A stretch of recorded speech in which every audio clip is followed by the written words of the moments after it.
All right, so we are live today on Lucid Deep Dives, one of the roundtables debates that happens every month on the first Saturday of the month. I love doing these conversations with whoever joins. So today, Crystal's going to be moderating it. We're going to be talking about incubation, dream incubation, the different forms of what that means to us. So yeah, thank you everybody for being here. Crystal, you can take it away. Thank you.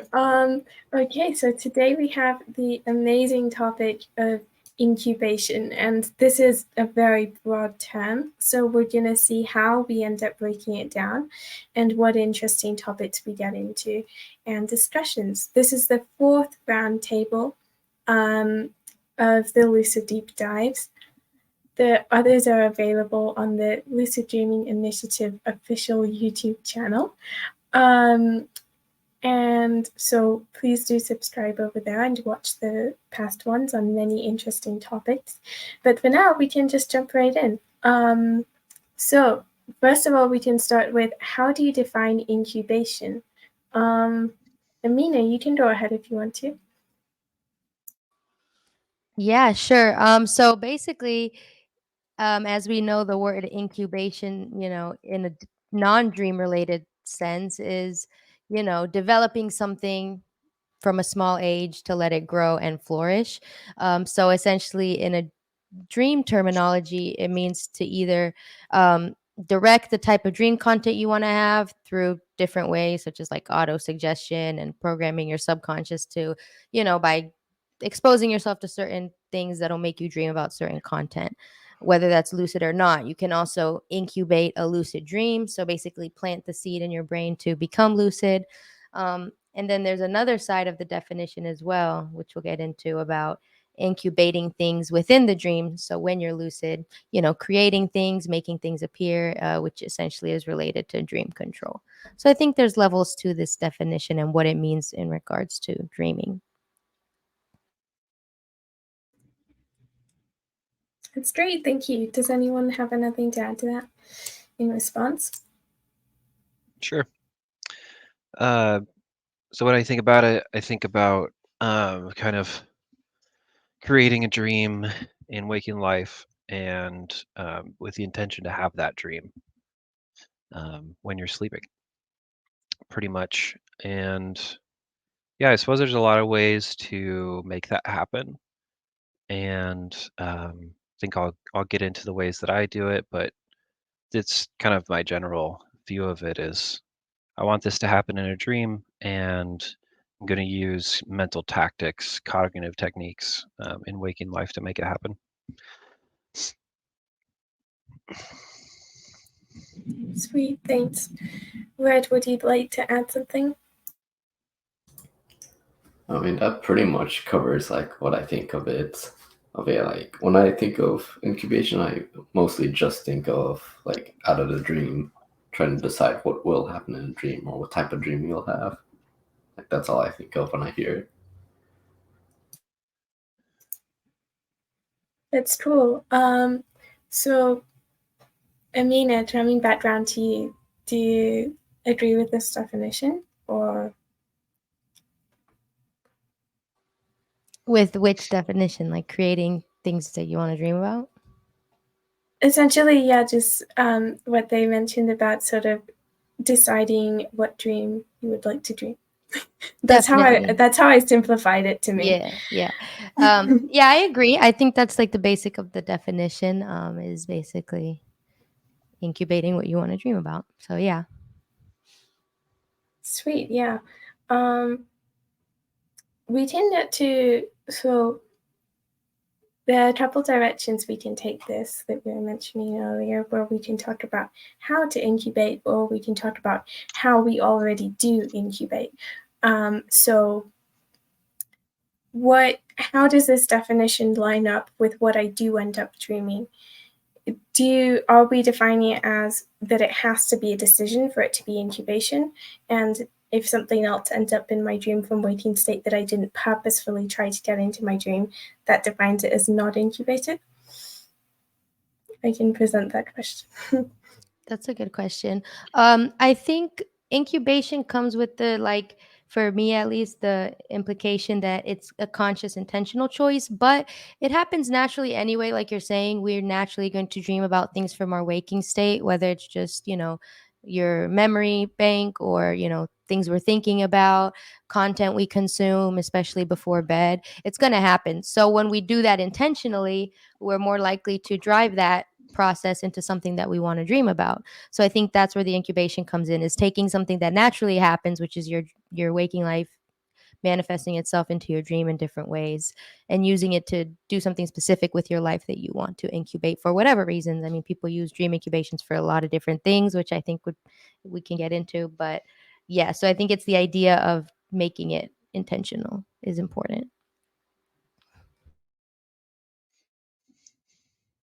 Yeah, that would be my thought too. Just to freestyle a little bit here. So, yeah, I mean, my first thought there was like, it's almost like incubation is, if you think about it in terms of like, you're taking the time. You think about it in terms of like, it's a chunk of time that you're taking to kind of package your intent, which is then going to, hopefully trigger in your dreams. And it doesn't, I should correct myself for like the definition that I gave, because it's not just mental and cognitive techniques. It can also be other things. Like there's a classic, you'll find this a lot more, and I wish the lucid dreaming community was more into this stuff. It's not my cup of tea, but I feel like it would help a lot of people, which is using objects and actions to kind of package your intent. And so, for example, one classic thing is I forget what it's called, but it's like it's this little thing that you make. You put a bunch of stuff in a bag. Each one of the things has some kind of symbolism. You put that in a bag and you put it under your pillow. Excuse me. So that's like you've got your intentions, you're putting it into your bag, and you're putting it under your pillow. It's like the mental side of the process, but in physical form.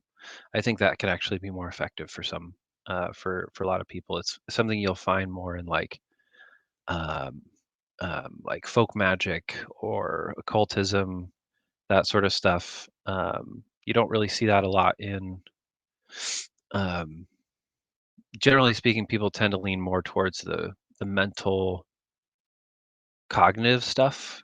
Um, Personally, I think that kind of leaves a lot of people out. But anyway, so just to say that it's really like you're packaging an intention to, you know,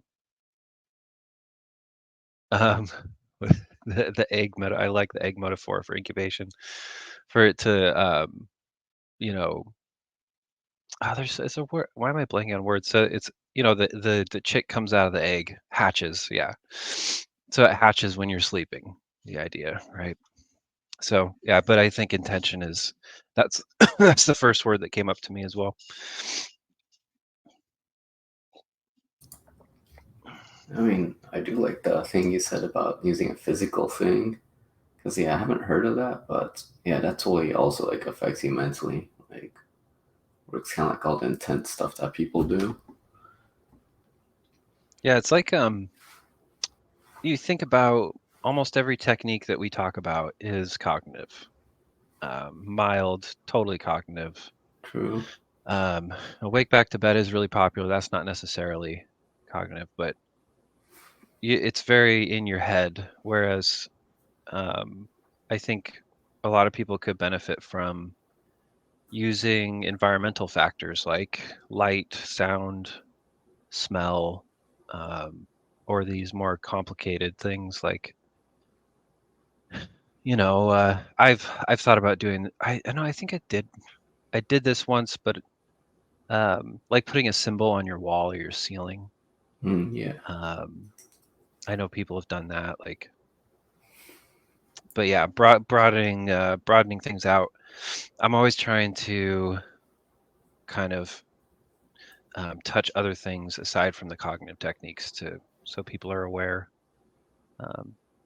Yeah. I guess, yeah, like one of the things he said was like smells or something. Hmm. Something that you might even notice in your dream, maybe. Yeah. Yeah, I mean, technically, like in the studies, in the literature, it's less effective than the cognitive techniques. But Yeah, still something. yeah, but I also don't really like thinking about things in those terms as much as well as like, well, this is the most scientifically verified technique, so this is the best one that everybody should be doing. It's like, well, actually, lucid dreaming is so much about expectations and mindset that doing it the way that you feel could work, doing it in a way that makes you feel positive about the experience. I mean, I think to me that's probably more important than doing what's, scientifically verified. Not because scientifically verified is bad or going into all that, but it's just like um, lucid dreaming is so dependent on mindset. Yeah, like just like how a bunch of people, they have their own technique or whatever that fits them the most, and that's what gets them dreams. But if everyone just focused on the studies, they'd all be doing the same technique, and they'd miss out on what could be more lucids. Yeah, we'd all be doing mild. I wouldn't be doing any dream yoga stuff. Obviously, we all worship LeBerge and everything, but Yeah, I think it's a really personal journey, and that's really important. I mean, it's great that people are doing research on lucid dreaming and stuff, but you can't apply any blanket practice or technique to everybody. It's just not how it works. A lot of, especially if you have a small sample size or whatever, and everybody's different. Different things work for different people. It's good to know what research says and expand this, but I think it's important to really find your own practice, because everyone has a different journey with it. But yeah. So I mean, obviously it's going to take people time to figure out. Okay, this is the basic way of incubation. This is how it's kind of the general structure, but then within that, get creative. Like a lot of time, like instead of just saying, okay, I want this to happen. One thing that Charlie Morley has said and he emphasizes this a lot, and I think it's great, which is forming a relationship with your dream mind. It's kind of instead of saying, okay, this is what's going to happen. It's like, well, what if you were to say, okay, I'm going to have a dream character bring something to me as a possibility. Like, okay, so a dream character is going to come to me and tell me something or lead me on an adventure or something, to where it's instead of like mapping it all out piece by piece, you're giving the dream more leeway and flexibility. That makes sense? Yeah. yeah, Yeah. it leaves more room for you to really get like more messages from your dreams and just deeper experience versus projecting like what your ego wants onto the dream. And I think it lets like your subconscious kind of come out a little more. And also it's like just building a relationship with all your dreams, instead of like a lot of people Yeah. they want instant results and they get frustrated and this and that, which I understand, but it's about like, loving all of your dreams, even if you don't incubate or, your dream task doesn't work for a certain day. You keep trying, you have a consistent practice. Sometimes it might take weeks or days or months or however long to get to a certain dream goal or task or whatever. And so it's about just like loving that process and all your dreams, not just the lucid ones, not just the ones that you want for whatever reason. So yeah, that relationship with your dreaming mind, I think, is a really important thing. Yeah. Yeah. I may be getting ahead of ourselves, Crystal, but I wanted to, it just reminded me of kind of a way that I incubated something pretty successfully. I don't know if we're there yet though.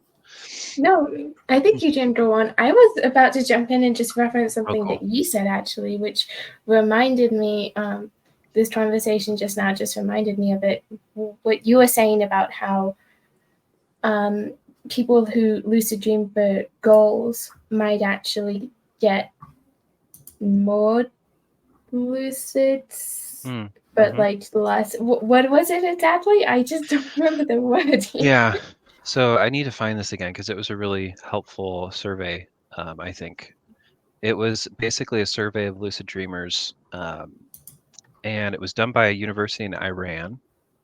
So that was interesting to me. But also, the way it set up the survey was really interesting because they made it to where they had these like key data points that had really interesting cross references. So it was like, what's your frequency? How do you get lucid? And one of the ways that they had there was like a goal orientation for lucidity. Like you have a goal that you want to accomplish while you're lucid.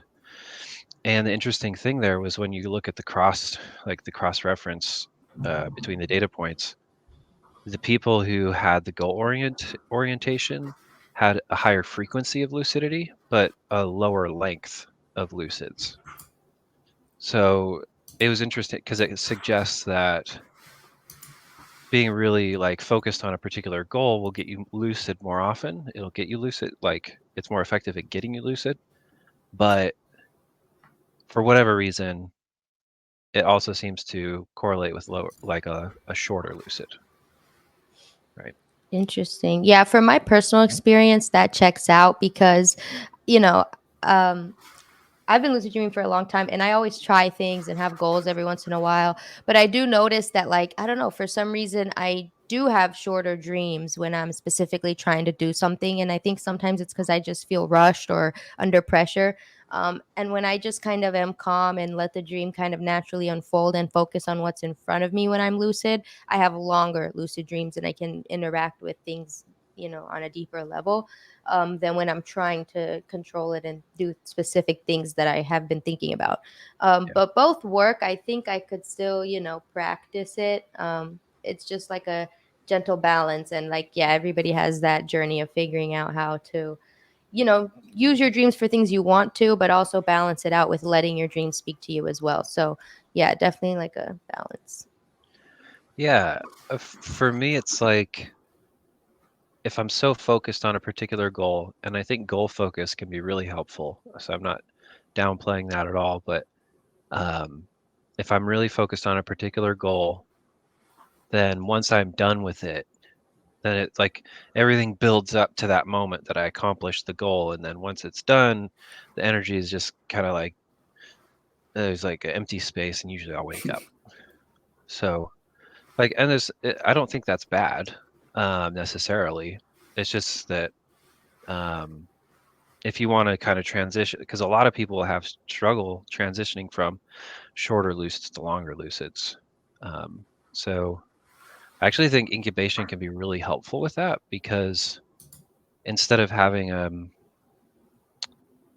because like when you say, okay, I'm going to do this in a lucid, like you're really focused.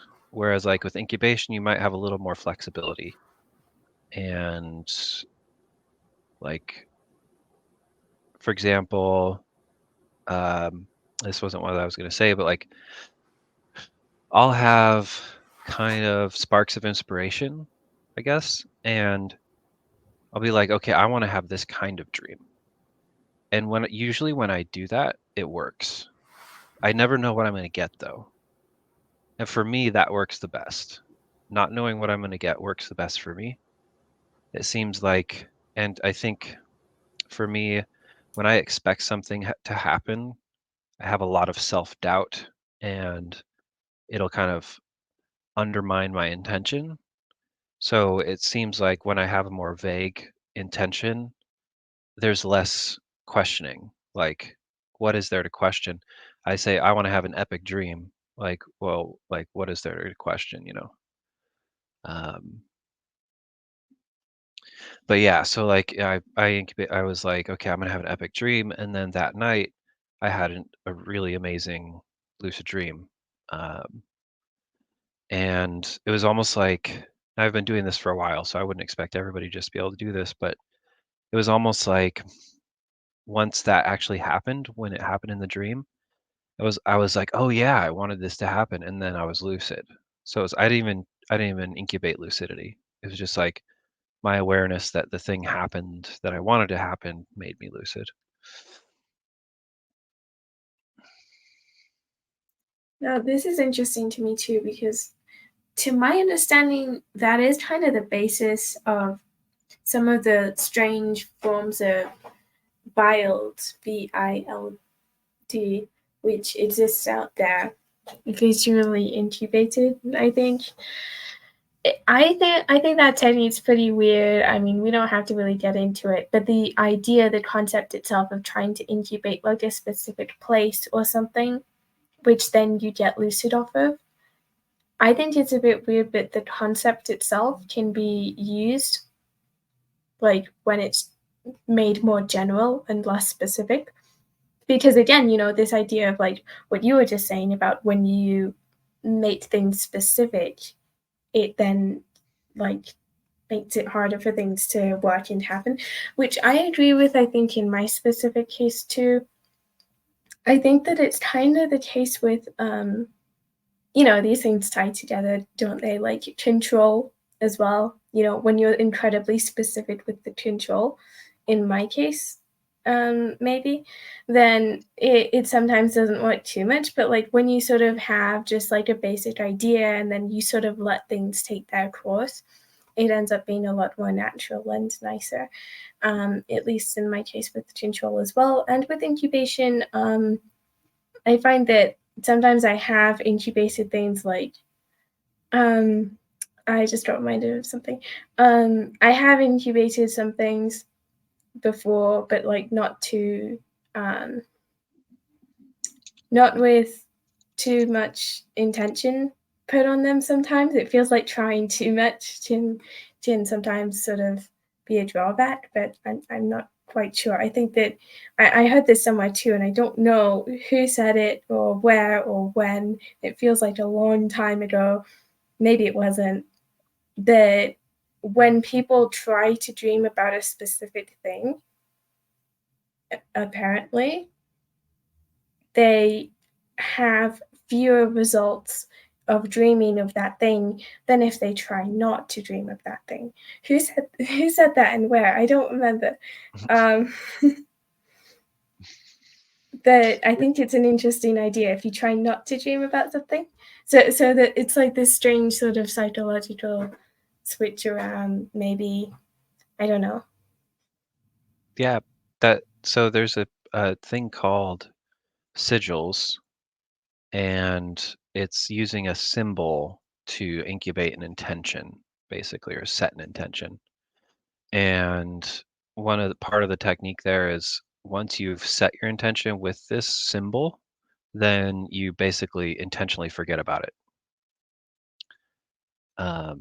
Because you don't want your conscious mind doing all this work. Like this incubation in general, you're using the mechanics of your larger mind or your unconscious mind a lot more in this case than your conscious mind.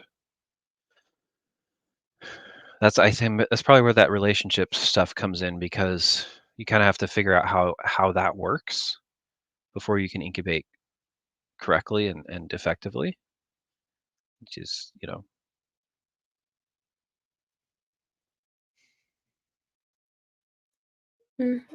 Yeah. Does anyone else want to jump in? Oh, I was noticing that we've been getting some messages in the comments. Yeah, we have. I've been kind of responding on Facebook. We were getting some questions, and one of them was to just quickly define incubation again, so I can kind of do that quickly for the people that came in late. But basically, you know, we naturally dream of things in our waking life. It's normal for that to pop up in our dreams and for what we consume on a day-to-day basis and our memories to influence our dream content. So dream incubation is essentially deciding what you want to dream about by using that natural method and directing it intentionally with different methods, like we're talking about, different ways to do that, building your own practice, finding what works for you. And then, becoming lucid and working with your lucid dreams as well, which is another level of deciding what you want to dream about within the lucid dream. But yeah, there's definitely like ups and downs with that, depending on the depth and length of lucid dreams and how satisfied you feel with doing the dream tasks. So, yeah. Then the other part of their question was about narcolepsy, which I don't personally have any experience with, so I can't necessarily comment on that. But I do sleep a lot, so I don't know if that has something to do with my ability to lucid dream. And I'm not sure what the research says on that, but I'm sure there is a lot of narcolepsy research. I don't know about lucid dreaming related, though.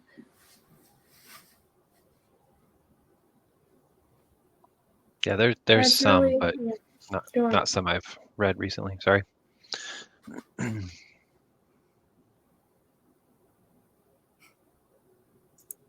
I was trying to say that personally, if I had to guess, being in a slightly sleepy state for most of the day might just sort of lower your awareness.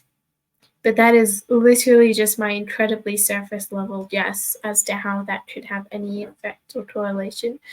But it could totally be like the other way around in so many ways. But anyway, that was just my take. Yeah, I'd be actually curious to know if people who do experience narcolepsy have more or less lucid dreams. I actually don't know, but that'd be an interesting thing to study. I'm pretty sure, if I remember correctly, I'm pretty sure there is some. I mean, there's obviously a lot of research, so I'm just Google searching real quick. There is a lot of research. Generally speaking, yeah, there's more frequency for those with narcolepsy. And I've even met a couple people online who I think they were narcoleptic and they lucid dreamed more than they wanted to. And so they're actually trying to figure out ways to stop lucid dreaming so much. Yeah. Gotcha. Yeah, I actually have heard of that, which is what they're saying in the comments too.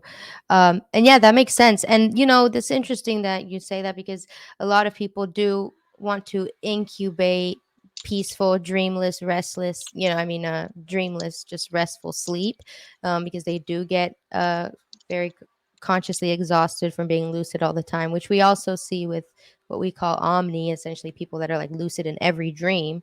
But yeah, so that's quite interesting as well, how that can get exhausting. But yeah, even so, I think dream incubation can come in handy because you can use it to try to balance it out. And they also say that meditation kind of helps as well.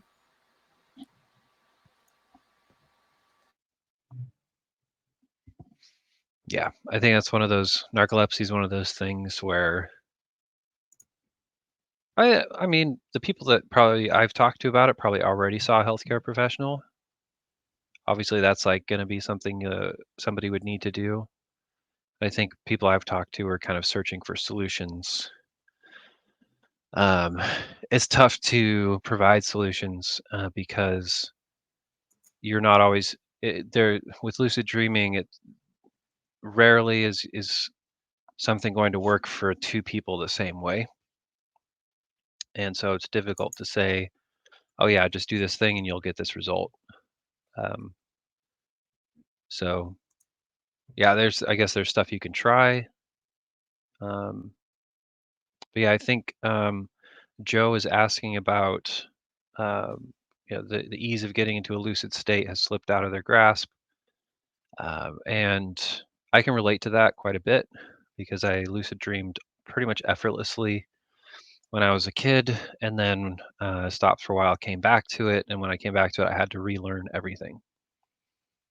So That might just be something you need to do, and something that may have helped you get lucid extremely easily may have changed.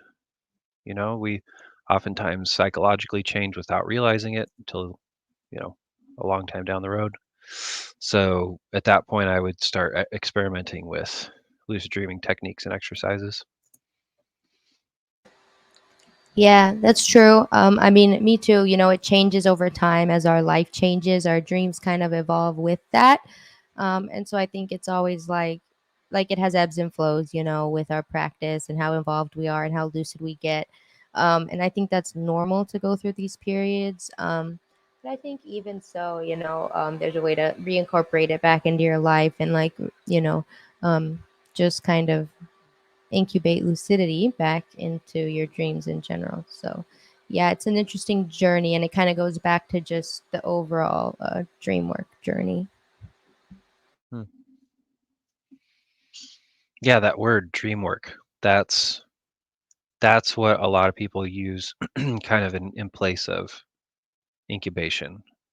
And a lot of, like dream work covers a ton of different things, but that's like if you want to find that on the internet, like doing dream work stuff, that's where it's not necessarily focused on lucidity, and it's more just broadly focused on dreams.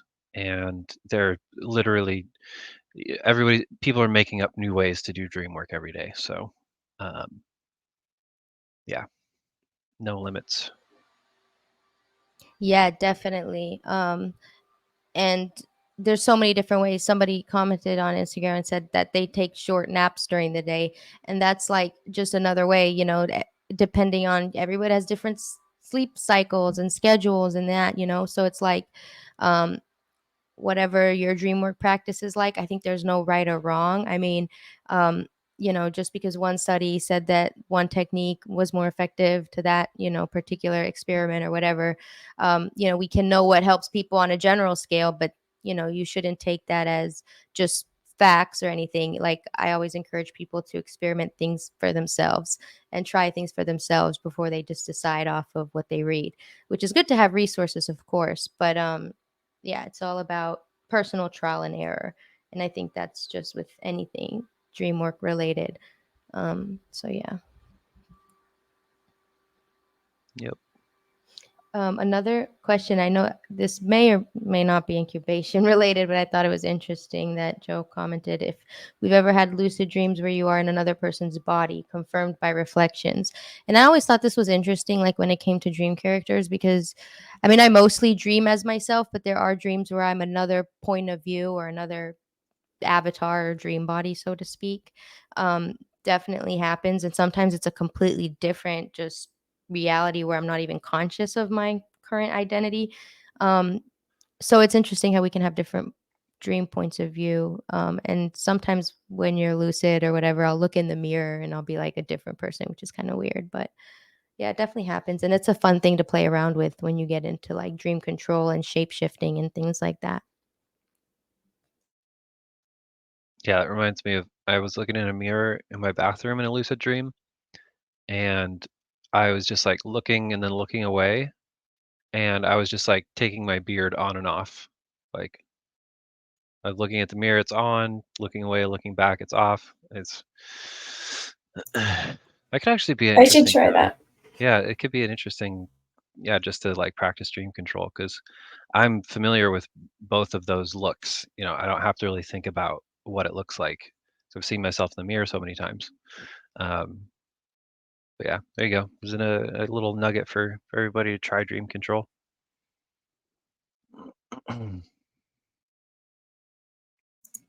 That's cool. Thanks. Yeah, I think doing simple things can be fun sometimes, except like at the same time. Then you get to the topic of like, what are you practicing there? Do you need to practice dream control? But that's like a whole help, isn't it?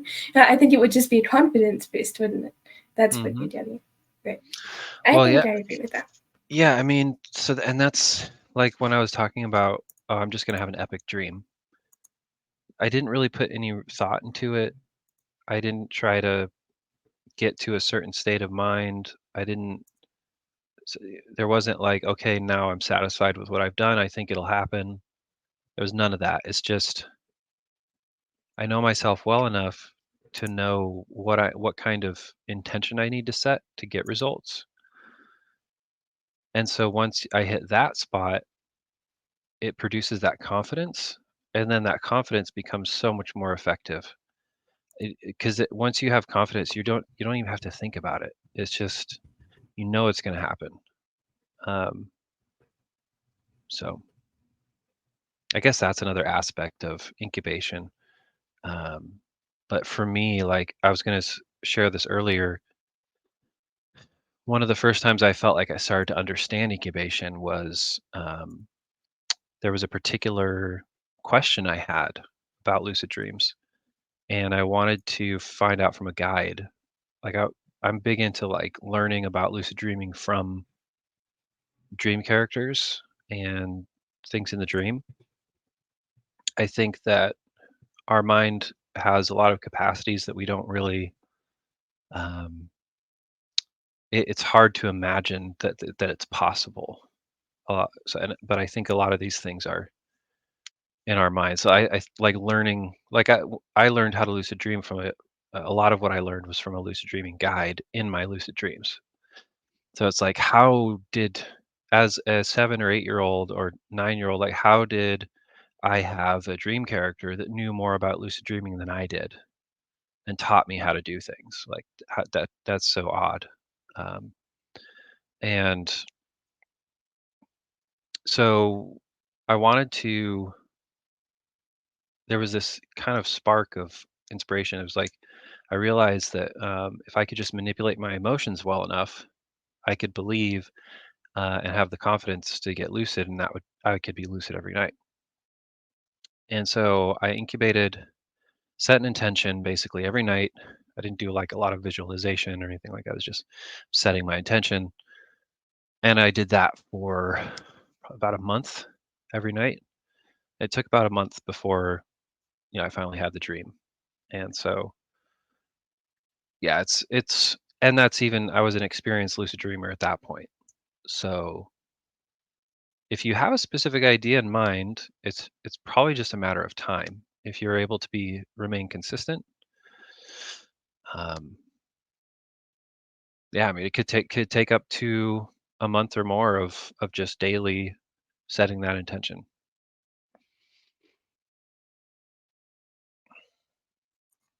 That's cool. That's a nice example. Thanks. Hi, Strifle. I want to say hi. We're just like having a casual chat because there's not many of us and it's a cool topic, so we're going everywhere today. Awesome. Do you want to doing well? Mm-hmm. Yeah, I'll jump. I'll do like a triple flip right off the diving board, right into the deep end without any prior preparation for hearing anything but the last minute and a half of what was said, because that's just what I do.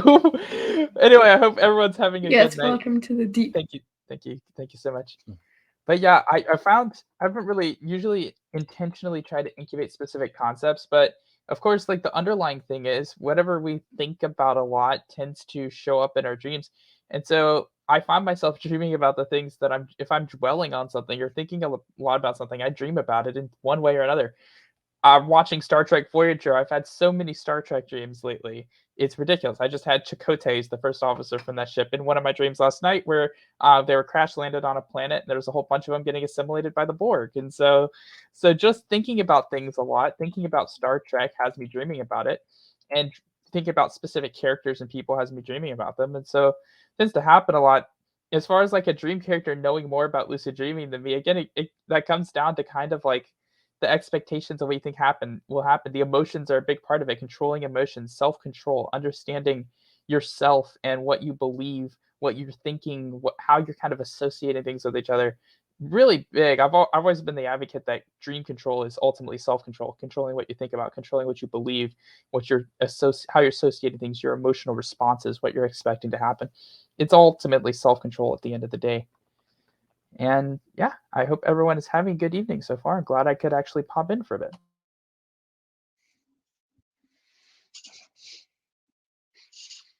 Yeah, it's been going well so far. Yeah, I think so. We can. Well, so what you said about Star Trek growing in kind of made me think. Well, this is kind of another alternative definition of incubation that I had, because we just defined it as like intentionally putting things into your dream. But what if that was unintentional? And then it ends up in the dream because of the amount that it's going on in your head in waking state, but you're not intentionally putting it into the dream. Does that still go under the umbrella of incubation? That's kind of the second question which was asked in this session. I don't know. Amina's evil clone is back. This is so scary. Okay, yeah. So that's just the thing that I got reminded of.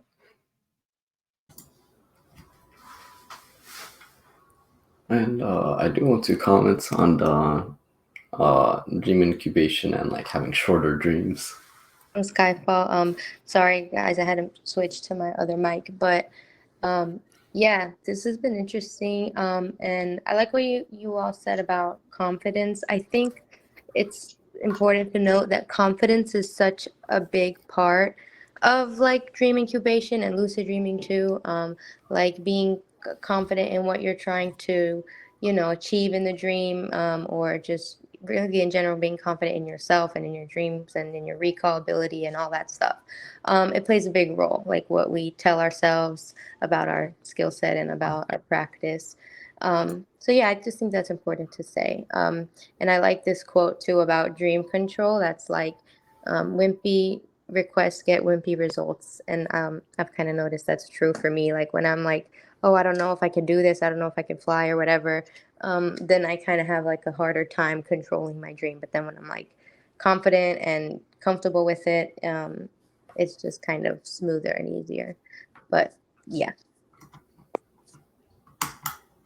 This to me ties back with what I was saying about not thinking about it too much as well, because that does make my confidence go down, which, yeah, I feel like it all ties together in that sense. Yeah, for sure. And somebody else said, well, Joe again in the comments talking about how they talk to their kids about lucid dreaming and dreams and that kind of stuff. And I think that's cool. That's actually like, I guess it's kind of on topic, but that's one of my personal like interests within lucid dreaming is like working with like kids and just like younger people, and kind of establishing that language of like paying attention to your dreams and like gaining control, which I think children are way more natural at, which I think is cool. So yeah, that's really good that you're able to like guide them through that and like be somebody that they can trust to like share dreams and stuff. Before Stifle jumps in, I'd like to say, as someone who has been on Dream Cafe for over a year now, I'm very experienced with working with children. Anyway, Stifle, go ahead. I know exactly what you mean there, honestly. Although I would classify, there is a bit of a difference between working with teenagers, working with tweens, who we tend to see a bit, and working with children like 5, 6, 7, 8 years old. There's now granted, sometimes a teen might act like an 8-year-old, but that's not exactly and it, yeah, anyway, but dealing with kids, one of the things that's easier for kids to do, and I think this is highly relevant, is belief. Kids minds are very much malleable, very easy for them to believe things, very easy to kind of simplify things. It needs to be kind of on a simpler level of understanding for a younger child. But since confidence, this all kind of flows together. Confidence and belief are pretty big and important. So if you're confident you can do something, this is a mental skill. And so if you have these beliefs and expectations that doing certain things in a helpful way, that will result in some success as a kid, I can see, yeah, it's definitely easier. It's much easier for them to suspend belief or to change how they believe and think about things. And so dream control, I think, would be naturally easier for a kid. It's much easier to come up with a way to do something and just believe that it's going to work without any extra baggage or all that lived experience contradicting what you think about a thing. So yeah, I do think that the confidence there can be an important part, especially with dream control too. I mean, if you're going into a situation you're not really confident that something's going to work, you're basically associating with failure, and you're going to cause yourself to fail in that kind of a situation. If you're just, well, maybe I'll do this, but like you're not really sure. Like what you said, getting wimpy results, Amina, is highly relevant. I've noticed that a lot myself. If I've been anxious or not really confident about something, getting results that reflect exactly my mindset in that situation. So I think that's an important thing to kind of touch upon there. But yeah, I think kids much easier to learn how to do something like lucid dream when you're younger, and you can more easily believe things and kind of control yourself in that sense. Not in the typical sense of an adult version of self control, but like changing how you think on an inner level is much easier when you're younger.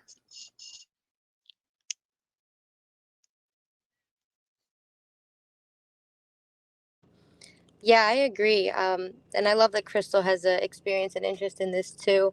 And there's a lot of like manuals online and research done on like, teaching children about lucid dreaming, particularly because children have a lot of like nightmares and stuff. So you essentially teach them incubation from a young age, like in a child appropriate way, whatever age group that may be.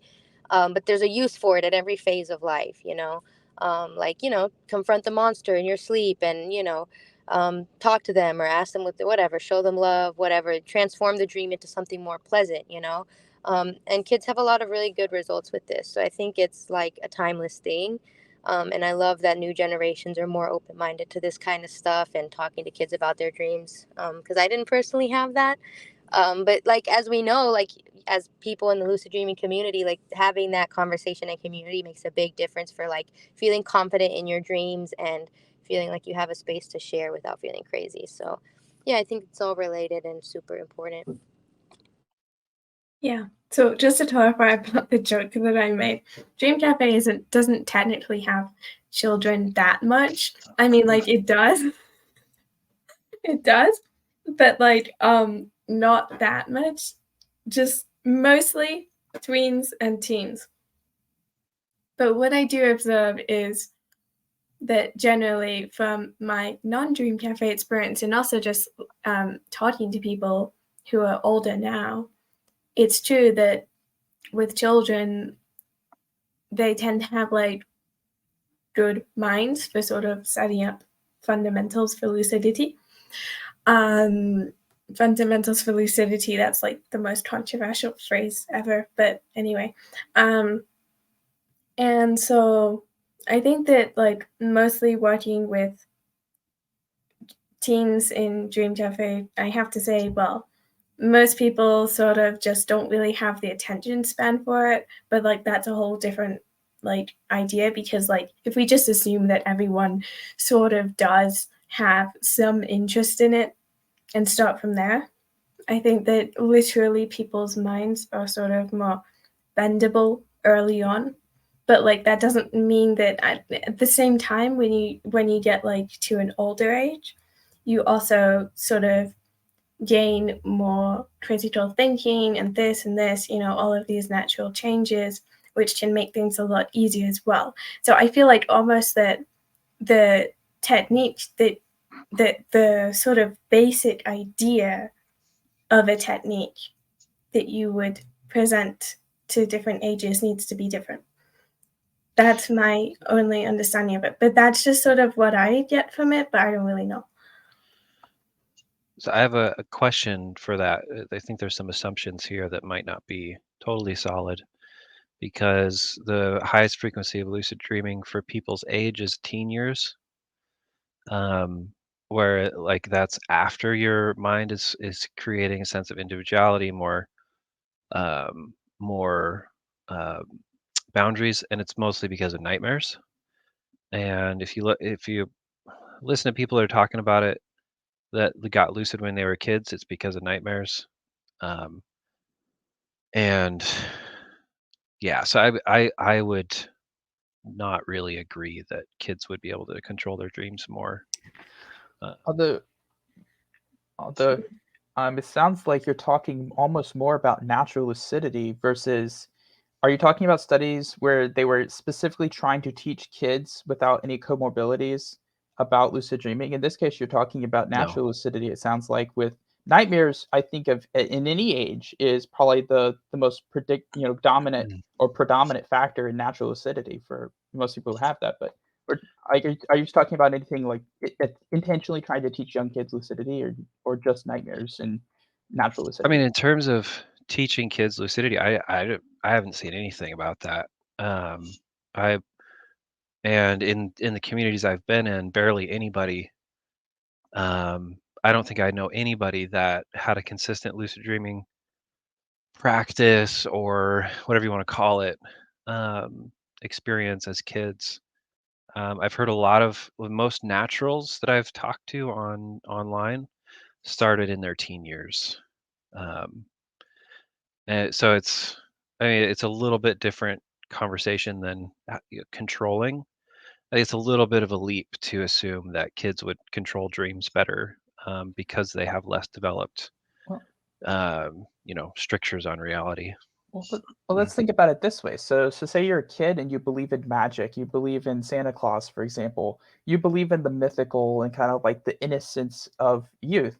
And then you realize that you're in a dream and you believe that because you know that you're in a dream, you can just make any of these kind of things happen. And so you kind of have these sort of thoughts that that are kind of unfiltered in a way, where you have these kind of like play beliefs. Children are pretty good at imagining things, and you have these sort of play beliefs. And I think it can be really easy for someone who doesn't have inhibitions, so you don't have these preconceived notions about what can happen, to make something happen and just say, okay, I want you to go away, bye bye, and just make something disappear. If they know that they're in a situation where they can do that, I think it would be a pretty easy thing for a kid to do, honestly. Yeah, I think the total opposite. Kids are generally speaking completely out of control. There is no control in their lives. Everything is decided for them, et cetera, et cetera. And so to imagine just, imagining somebody getting lucid and immediately knowing that they can control everything because they know it's a dream. There seems to be a lot of assumptions wrapped up into that. And so for me personally, it's also personal experience. I had a hell of a time learning dream control. Just like anybody else, when I tried to learn how to fly, I couldn't do it. I had to start with waking life, and not analogs like jumping or falling or sticking my head out the car window, and slowly building up the schemas necessary for dream control. And So I think it could come naturally to somebody, but I would definitely not think just because they're kids they would. uh, I don't want people to try to, oh, if I can just get that mindset. No, it's good. It's more than likely going to take you a lot of work. I would push back because oh, sorry. Can I just quickly jump in here and say that I feel like this conversation is absolutely calling Red's name. Like, I feel like we're talking about him without talking about him. So, Steinfall, you can go ahead, and I don't want to interrupt you, but like, also, Okay, Red, you should go ahead after. Because sorry, DJ, I'd really like to know what age you're doing this, because if I were to ask you, for example, did you believe that you were awake, you could actually fly? Or did you believe in magic, for example? Do you believe in these things that you can just make things happen? Did you have those kind of childish beliefs, like you would call child beliefs? Because again, our beliefs and our perceptions and our mindsets influencing our dreams. Yeah, if you have a preconceived notion about something, in this case, I don't think I can actually fly because I can't fly when I'm awake.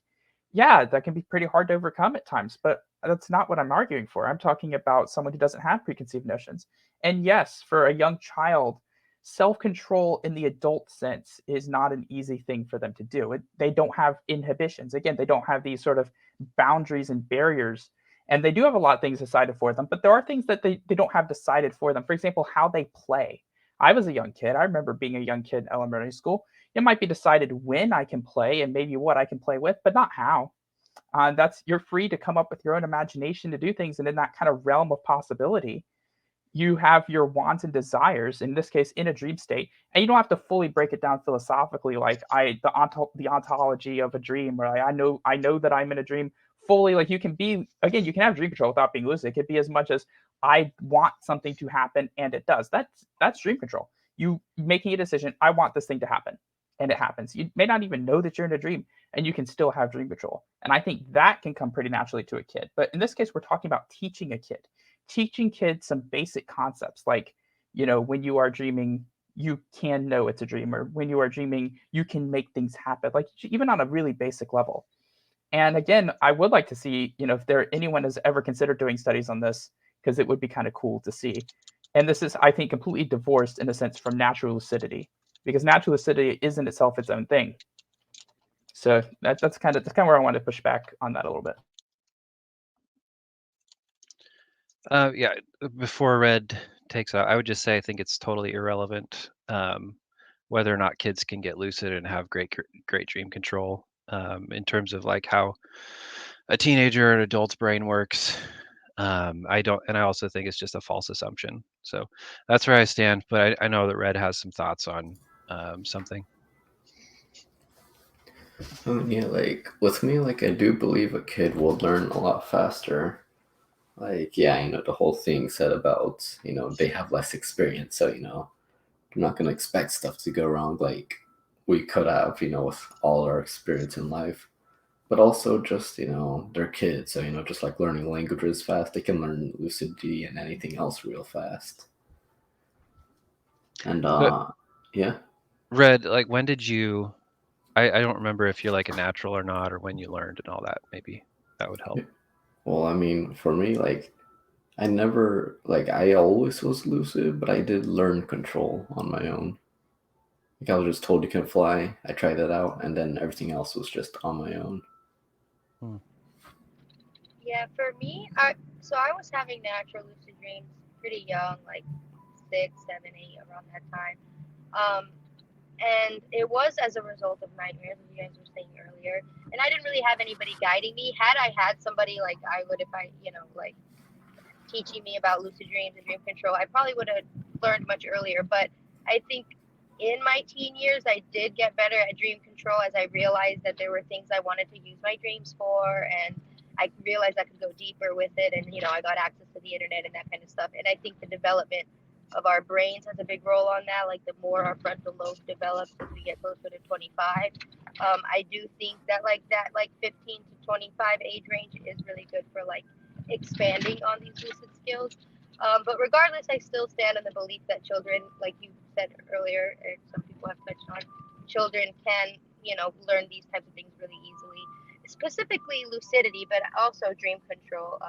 So it'd be interesting to, see that being studied in the future. But regardless, I think it's important to teach kids about their dreams and just like normalize that for them, which, is so important. And I mean, especially growing up without all the, phones and whatever kids have now, dreams stood out a lot more. I bet. I don't know if kids today would just care less about dreams than before. So when did you start lucid dreaming, Red, and like how frequent was it? For me, well, when I was a little kid, it was like pretty much every dream was lucid. Like for me, it was pretty much the opposite of everyone. More like, someone that doesn't know about lucidity might get like 1 or 2 lucids a year. For me, it was pretty much the opposite of like 1 or 2 non-lucids a year, but when I was really little. And so yeah, so for me, lucidity was just the most common thing. And for me, it would be surprising if I woke up and was like, wait a minute, that wasn't real. Like for me, that was the surprise. But yeah, like for me, learning control, like I've said before at 5, but yeah, I feel like 4 or 5, like whatever the age I learned, just because of my dad saying about, and also my sister just saying about flying in dreams, and also that I could do anything in dreams. So first I tried flying, then another dream I eventually just tried something else. But yeah, it was that early for me. A point of information directed at Red real quick. I just want to ask you a question. Do you think anything related to how you were raised as a kid may have contributed to this, like values that your family was teaching you, or things that they would tell you, or the way they would instruct you on things, or how you were raised? You seem to talk about like your siblings talking about flying in dreams and people telling you could do anything in dreams and stuff like that. Yeah. Do you think that it affected you in any way?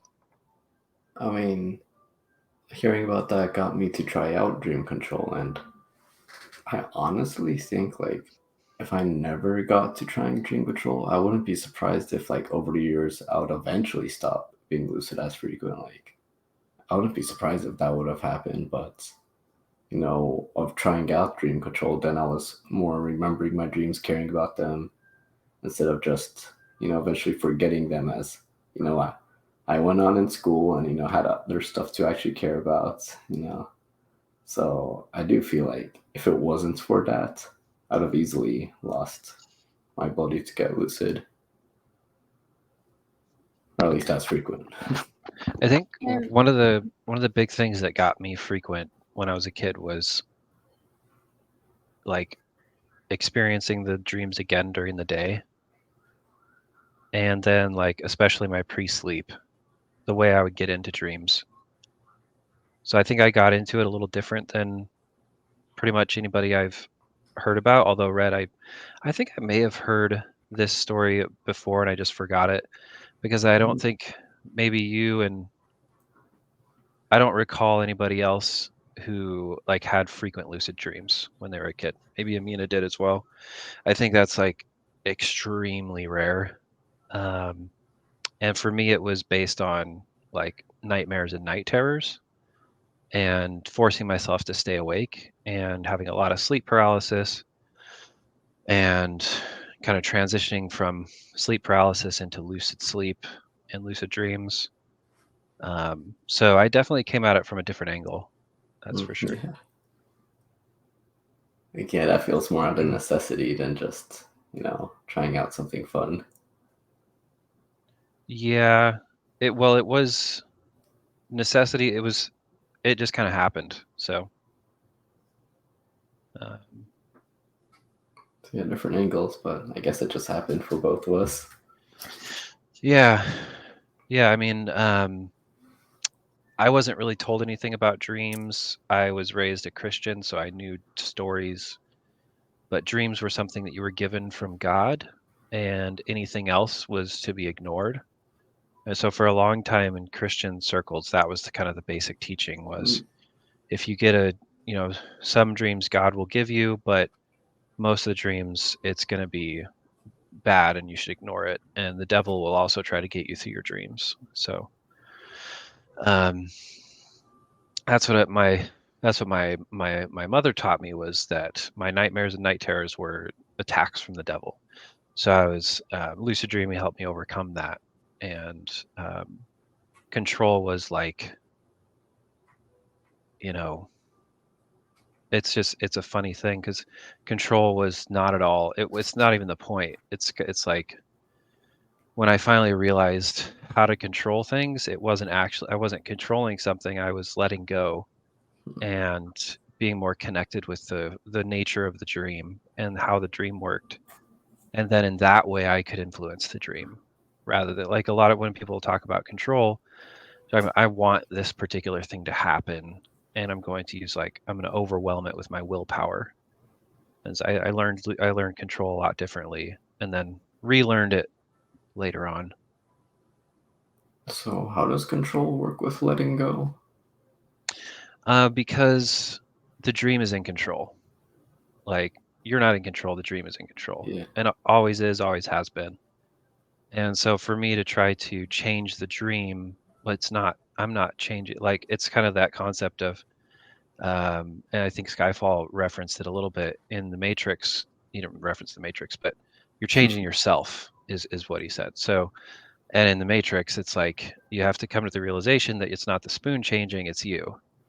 And so that it in becoming more kind of like open to the dream, letting go, that helped me understand how the dream worked more.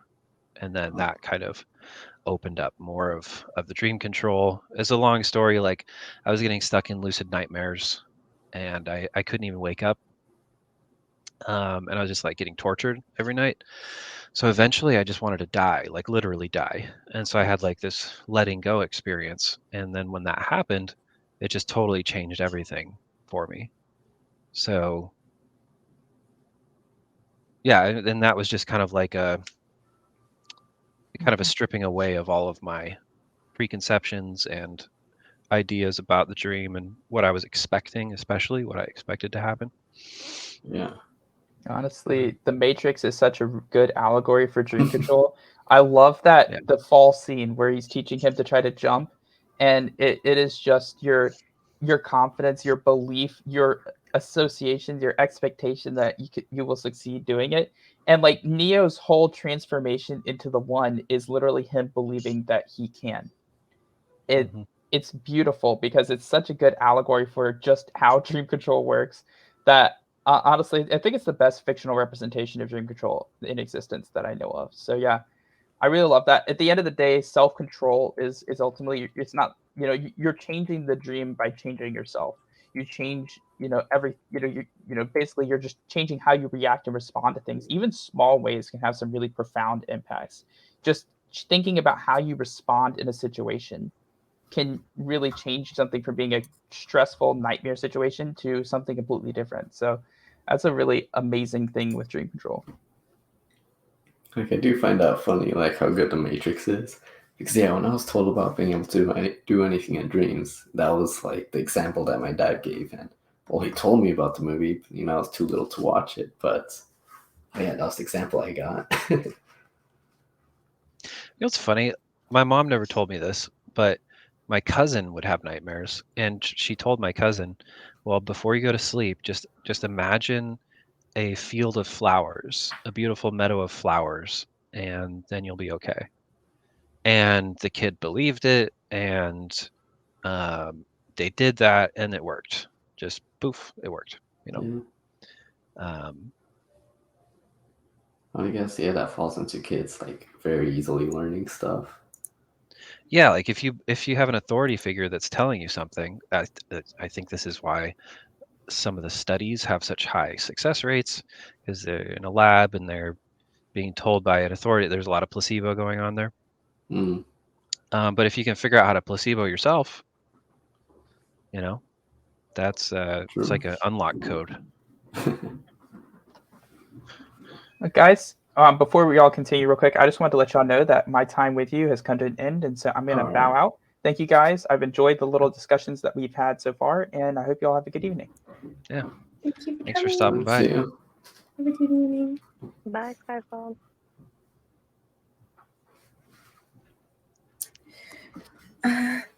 Yeah, so I think authority figure stuff is pretty interesting too. I mean, it kind of like, I did actually share a personal experience related to this. When I was, it sort of relates to, I think some of us here can relate to this who have just generally been in the Discord community. When some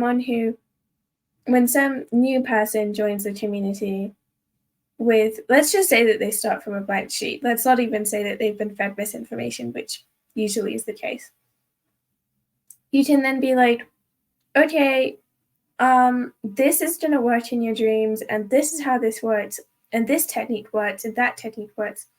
And that might be part of why they get success, because they don't even question it at that stage. And then when things like slow down, if they slow down, or when they see other people not getting results, which is another like kind of almost problem that I have with some of these communities, where you hear way more bad than you hear good.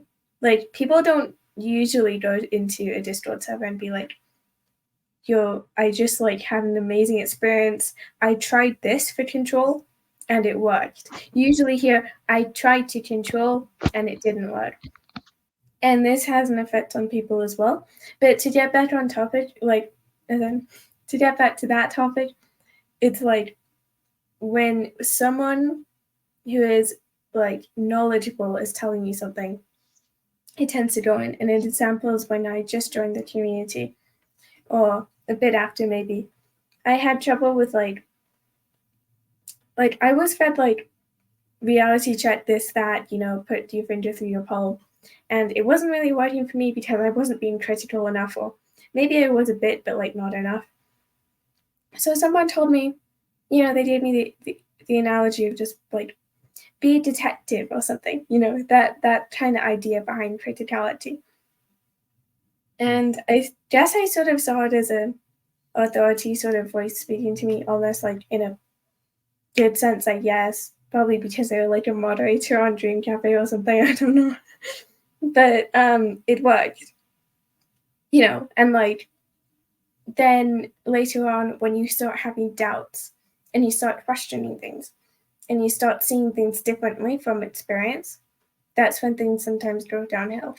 I think that's my understanding, and that's sometimes why people quit too. But Yep. yeah, because right now I don't really like unless LeBert joined and told me to do something. I feel like I don't really see people as an authority figure anymore within the community at all, in the sense that, like, sure, if someone else tells me to do something, that's going to be different than me telling myself, or at least just sort of like on the surface level. But like, I don't really look up to people in the same way anymore, just because I actually know people. So, right? So anyway, that's just sort of a thought that I had. But yeah, there you go. Yeah, I have a lot on that. So I was talking to somebody recently who went to a dream coach and had a lot of success with it. And I think it wasn't just the fact that this person was an authority figure, but it was the fact that the person who went to the dream coach and was doing the things, they were doing these things that the person recommended along the time schedule that they recommended. They were adopting this person's practice structure that the person had devised for their students, right? And I think that saying, okay, this is what I'm going to do towards this end, and these are the results that I'm expecting. Having an actual structure and a practice structure with a schedule and expected results, that makes a massive difference. Some of the most successful lucid dreamers I know are people who, put something into practice and did it consistently. Now, without a teacher, that's a little bit open-ended, and a lot of people can't handle that, where it's like an open-ended thing, and you never know when it's going to work. So a lot of people, their motivation will just evaporate under that pressure. So when you have like a set, okay, it's a class, it's going to last this long, and I'm going to do this, and I'm expecting this result. Even if you don't get everything that you want, it's still, you see how it's like it's building up this focus. Everything is focused in, and there's just a lot more. I think it's a lot more effective. So how would you do that if you didn't have a dream coach? Well, you just don't really, because you would have to know how to create your own. Like you'd have to use a book, right? You'd have to use little known fact. Stephen LeBerge created a lucid dreaming course that's out there on the internet. If you Google it, it's like you'd have to use a lucid dreaming course created by an authority in the space, or created by somebody who's charging you a bunch of money for something that's less than great. But that happens as well. But I think that's also a big part of it. And the flip side of the coin is I've seen people come in with natural talent and see people in the community as authority figures and have their natural talent totally undermined. I remember a couple times in the Dream Views chat, I remember these people coming in that were getting lucid at the beginning of the night. They were going to sleep and being lucid right at the start. And as soon as they were given techniques and told that that was not a thing that was possible, they didn't do it anymore. They couldn't do it anymore. So that's something I emphasize being open and to possibility and trying new things because of stuff I've seen like that, where people literally just get their whole positive schemas obliterated in a second because they trusted somebody. So that's the dark side, I guess. But yeah, that's why I recommend LeBerge's book a lot. He's got good processes in there. It's kind of disjointed and disorganized, and he doesn't really emphasize anything or say there's no real course, right? He has a lucid dreaming course online. I think you have to find it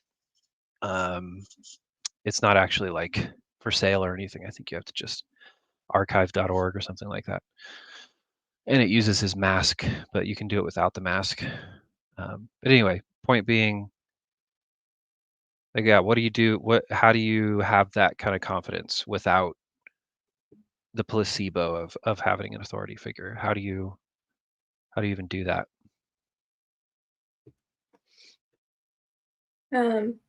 That's like all really good thoughts that I definitely have been thinking about myself as well. So to go back to what we were both mentioning about kind of like the community ruining things for people, as I say, the amount of negativity generally seems to have a bad effect, and I think that's a very bad thing. As for sort of having a specific course, I do find that simply saying, do what technique works best for you. In fact, don't even do what technique works best for you. Change a technique, make your own technique, personalize it. These are all positive messages for later. But for now, what people tend to enjoy, well, early on, or some people at least, is a very set, straight pathway, like a journey, like a lucid journey, like what the term lucid journey originally meant to me before it became that 5-part course on Dream Cafe, which was cool, but it didn't hold the original principle of what I was thinking of. Because what I was thinking of is like quite literally just be like, here's the path that you need to take. This is what you need to do. And just, you have that authority figure, you have that sort of like very specific path, which can, have this end result idea that you were presenting about, like, like I do this and this is the result. I think that's like a very positive. And then like customizing it afterwards can be useful. And I feel like the sort of drawback of like questioning things is inevitable to some extent, I guess. You just have to sort of try and implant a good mindset early on, which also connects to other things that I've been thinking about, what's a good mindset to have. And again, I don't feel like there should be like a blanket mindset that we say you have to look at your dreams this specific way. But how you look at your dreams has a massive effect on how, just your, let's use this word, your dream work, or, just sort of like lucidity and incubation and, the content of your dreams in the first place, etc. And so I feel like it's kind of like a balancing scale of how you want to present things, because you want to sort of leave options open for people, but you also want to close off options at the same time, like not in a bad way, but like in a way where you're directing people in like down the right path. So that's sort of how I see things, like, and what I've been thinking about and sort of application of it. But I feel like right now in the community, at least the Discord community, or the majority of it, it ends up being sort of like, you need to do this or this or this, but you can do whatever you want and try it and do this and do that if you want to. You don't have to. And then you immediately create this sort of feeling of questioning, the feeling of being lost, and also sometimes take away the positive effects of like an authority figure. And just to add on really fast, I think there was I got involved with, I got into the server of this sort of like offshoot of a relatively large reality shifting Discord server, where they were doing like a month-long course where they directed you very specifically exactly what to do to reality shift. And it was like, step by step, 1 month long, I don't know exactly what they were offering, but I was getting pinged every day for a month. I wasn't doing it, and I need to look through it, because like I know it wasn't like that specific month. It was like sort of just the idea of 1 month whenever, which is cool. Kind of reminds me of LDX. But I think there's sort of like something to that, this idea of a specific course. And I know lucid dreaming courses have been done before. Unfortunately, I think there's a lot of bad associations with them, as you mentioned, of like people just saying, pay me $500 and I'll teach you to lucid dream. Trust me, there are websites with that on it. But yeah, that's the thoughts which come to mind for me. That was a lot. Yeah, I've talked with some people like almost like maybe we should just start with incubation by itself instead of having people start with lucid dreaming techniques, because like when you get into lucid dreaming, there's all these prerequisite skills, and a lot of times they're just going straight for lucidity without having the ability to visualize, without having the ability to set their intentions, have confidence in their abilities, have any kind of perspective memory ability.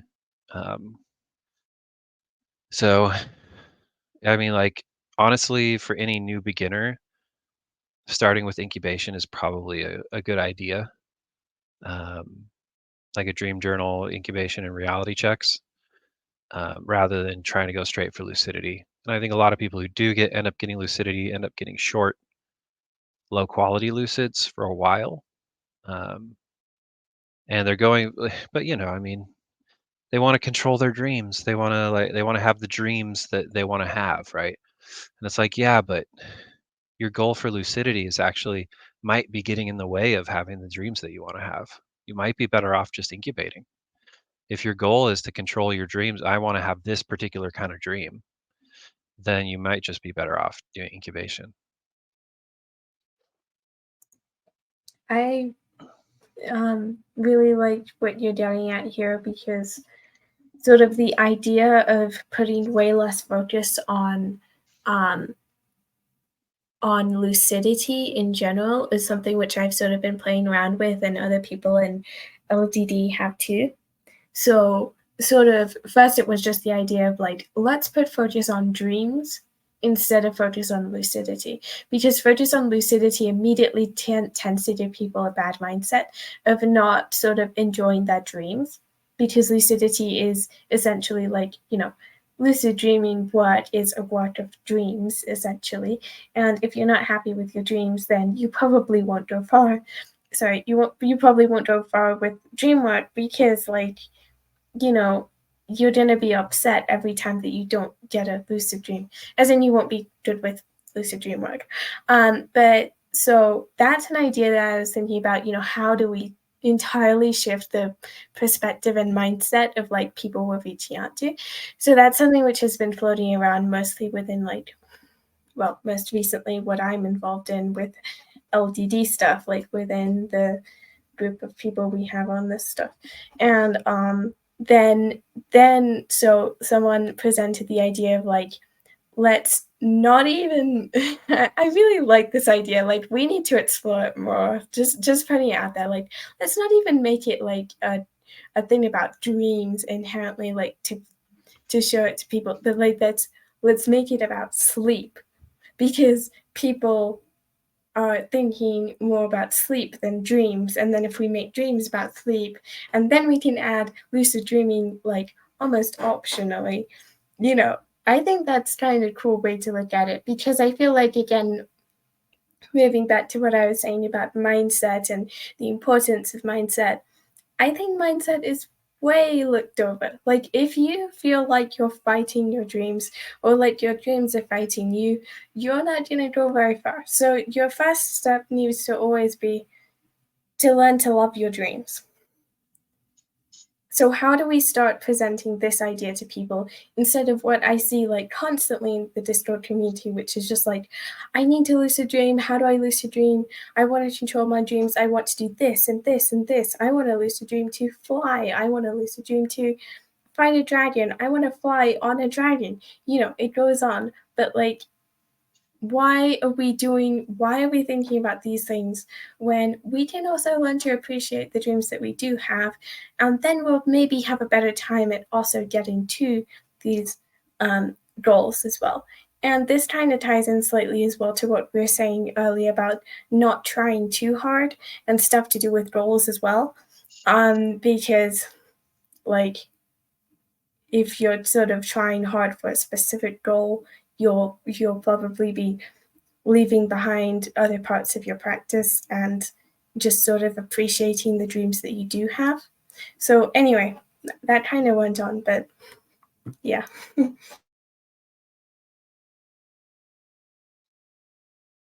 I have thoughts, but I don't want to get in the way. No, does anyone else have thoughts that they want to do first? I guess, yeah, you went into a lot.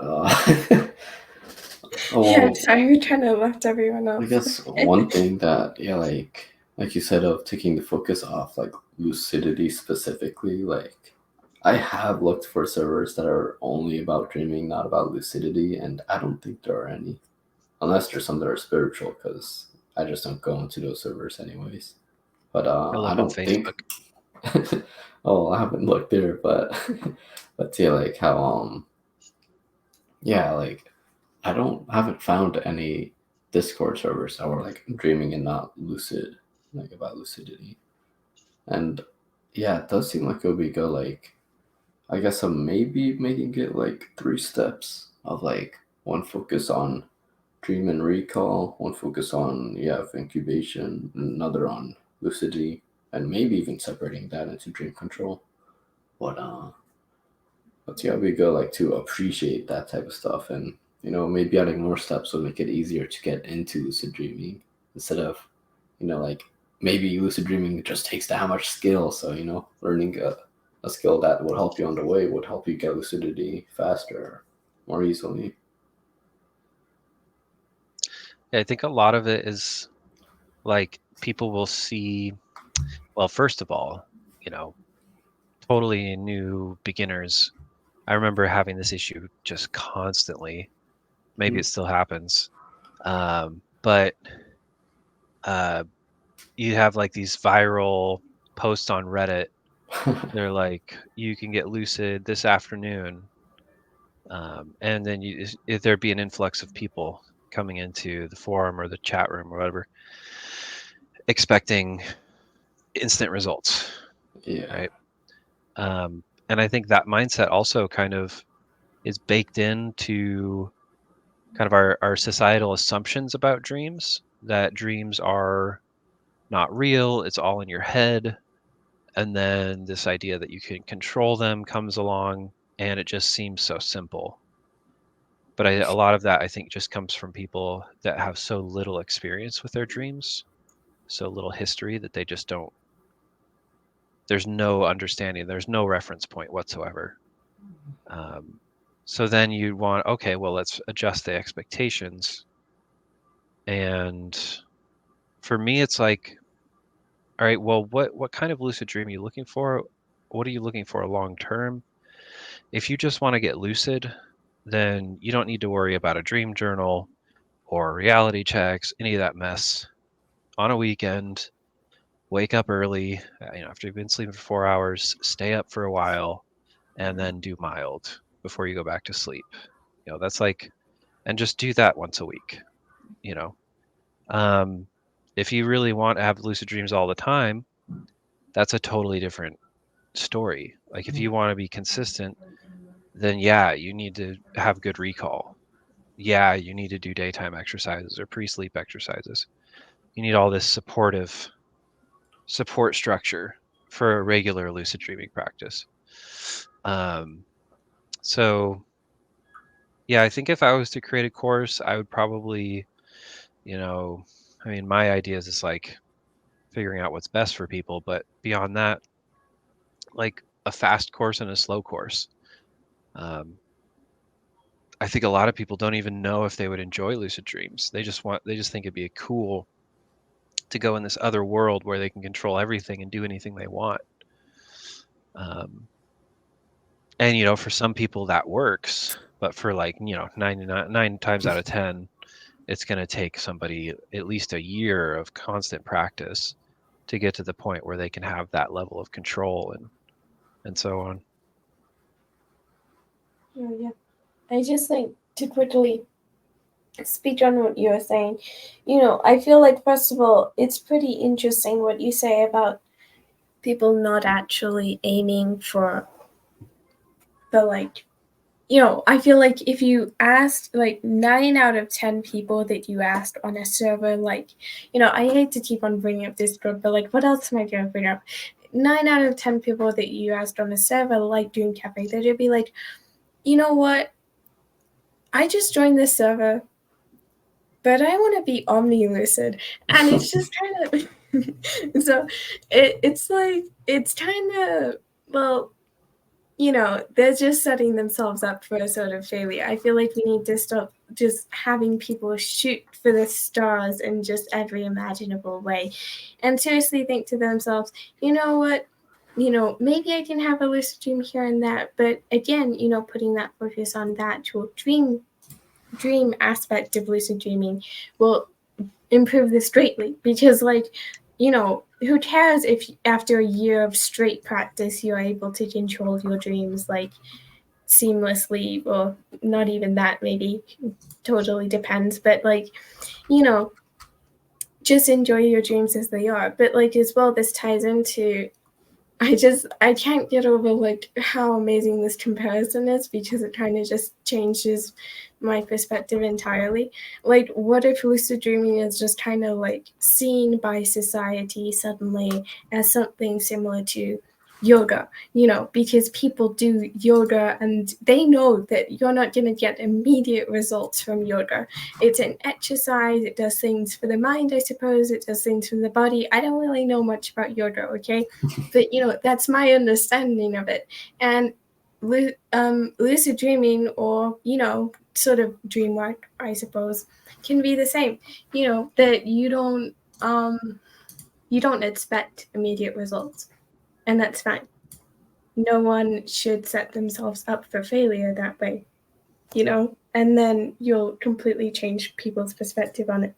And in current society, there are people who do things like yoga, and it doesn't have to be spiritual. I think yoga as well has both scientific and spiritual relations, which I find interesting, because it sort of even more like deepens or strengthens or adds to the connection between dreams and yoga, almost, in the sense that there are people who, think that they're ascending or something when they do yoga, and there are people who think that they're astral projecting when they have dreams.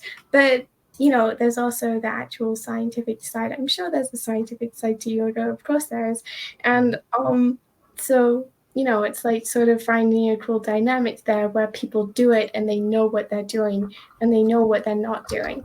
But I recognize that we're also like so incredibly far from this. But like, one question that's been brought up a lot in the LGD sort of server of people talking about random stuff and projects, which is amazing. But like, it's been talked a lot about, how do we present it to people in a way where we immediately sort of try to pave a way for this sort of mindset, rather than putting incredible emphasis on something like lucidity. And then, it sort of brings you around to the question of like, what is the inherent value of lucidity? I mean, sure, there are good things about it. You can aim for, I want to get lucid once a week, maybe, or I want to just be able to be lucid when I try. Like, I want to know what I need to do to get lucid, or something like that. But, making omni-lucidity, as I said, an end goal isn't very, isn't very respectful of yourself. But, as well, society right now ties into the fact that society right now is very different than other societies, or in the past, or even ones which still exist now, but like not in broader society. They're like marginalized. Society right now doesn't really care about dreams or spirituality or long-term practices. I mean, it sort of allows for yoga, but like that, in the past, or even in the present, with societies which put a lot of emphasis on dreams and dream circles and talking about dreams and interpreting dreams and all of that, like especially in indigenous communities. I know, in many countries.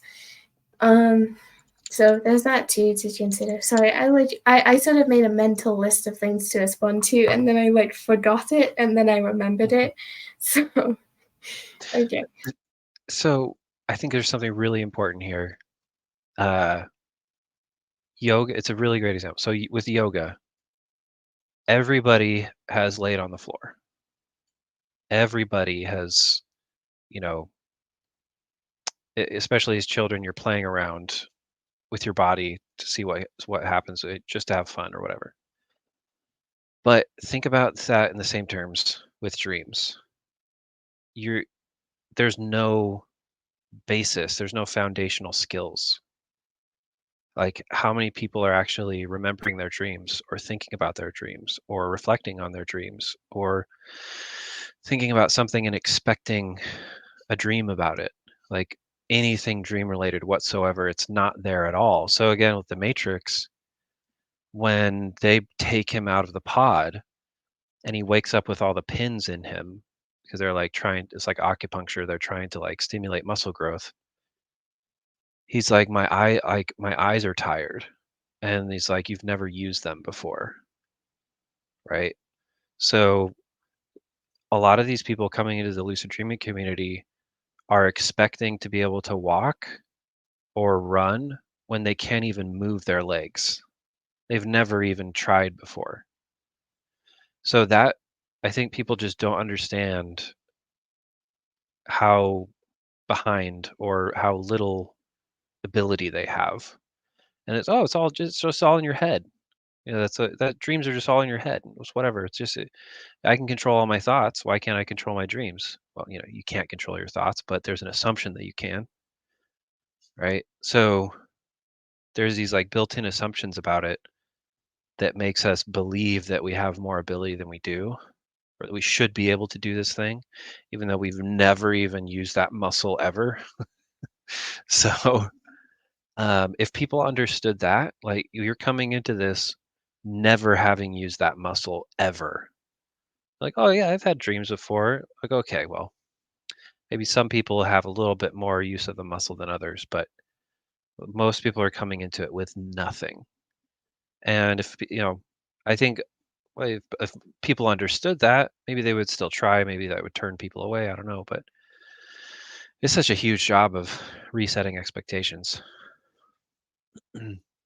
Yeah, this is what I mean by I see, right now with all of the conversations that are happening and as well, just sort of almost internally my mindset around not kind of dreams, but also kind of just the dreaming community, because I've been in it for a year and a half now, and which is quite a short time, but for a year and 3 months, I learned way less than I have in the last 3 months, because I'm going through this series of realizations and understandings inside of myself where it's just okay, so everyone in the community, why are so many people in the community sort of giving up and failing? And then when you sort of boil it down, it is this sort of issue of, mindset. It's mindset. This is a word which I like to use, which originally was sort of brought up to me about auto-suggestion related stuff. That's kind of the first time that I sort of came across that word. And then I sort of I find this community weird, because it's whenever I find something or I start thinking about something, it seems to sort of start popping up way more often than it did before. Maybe I'm just noticing it, or maybe it's there's sort of a massive weird ripple effect, because almost everyone in the community is sheep. But if I started thinking about things in the perspective of mindset, and then in the second Lucid journey, we sort of had a segment about mindset, and we didn't really cover hardly anything at all, but it was something like, how does mindset even work in the space of like dreams, in the context of dreams? And it just kind of sort of, it started off being, if I have a positive mindset about getting lucid dreams, so this was an interesting one to me. I don't know if I'm going too off topic or whatever, but this was an interesting one to me. Like, if you have a mindset about getting a lucid dream, that every lucid dream is a good achievement and you should be proud of it, even if you didn't do like certain dream goals. If you try and get that mindset into your head and like, really solidify it, and then it will have a massive positive effect on you as a lucid dreamer. As well, like the sort of mantra idea of like, as a lucid dreamer, lucid dreaming is just something that I do, which I think is like, it's a bit silly, but it's good. And it was sort of these ideas of like, mindset improvement for lucid dreaming, so that you don't burn out super fast if you're not doing that one dream goal, or if you're not, getting lucid dreams or this or that. So, that's where it sort of started. But then I sort of amplified it in my head, or maybe, well, it was just kind of me, the idea of, it expands to the idea of, what we need to be looking at dreams in a different way, because lucid dreaming is inherently a dream practice. And then I realized that basically the entire community is completely with full emphasis on the lucid dreaming and with very little emphasis on dreams. And then I start to realize all of these little things like, hey, you put your lucid dream count in your name in Discord in most servers. Why don't we put our dream recall count in our name instead? Because then we're putting emphasis on that. Just as an example of, just how much emphasis there is on like literally just like a number to some extent. I know when like a year and a half ago, I actually sort of put emphasis on the number as well. Like, it kind of gave me motivation to get the next lucid count roll on Dream Cafe. Okay, so I just find all of this quite silly. It's like, okay, now we really have to wind back and reset almost entirely. First of all, people are getting these like, we didn't really go into this today so far, but they're being fed misinformation from YouTube channels like, lucid dream tonight, this and this and this. It's all about lucid dreaming, not about dreams, really. And then, how do we reset things so that we don't have this sort of like people coming in with this immediate, how do I lucid dream? The amount of people who send that as their first message in a Discord server is just sad. Like, I feel bad for them. And so how do we make it so that when people find out about this, they don't immediately think about dreams? And then it kind of brings you to the question of what is like the best, not really the best, but like what is a good mindset to have for dreams? And then I started asking around and asking people in DMs. I've asked some people and not others. I haven't really made it an official thing. How do you see your dreams? Like, to describe it in a sentence, describe it in a few words, describe it this and that. And then I'll apply my knowledge of this person, because I do tend to ask people who I know personally. They describe it in a way, and their dreams 100% reflect the way that they describe it.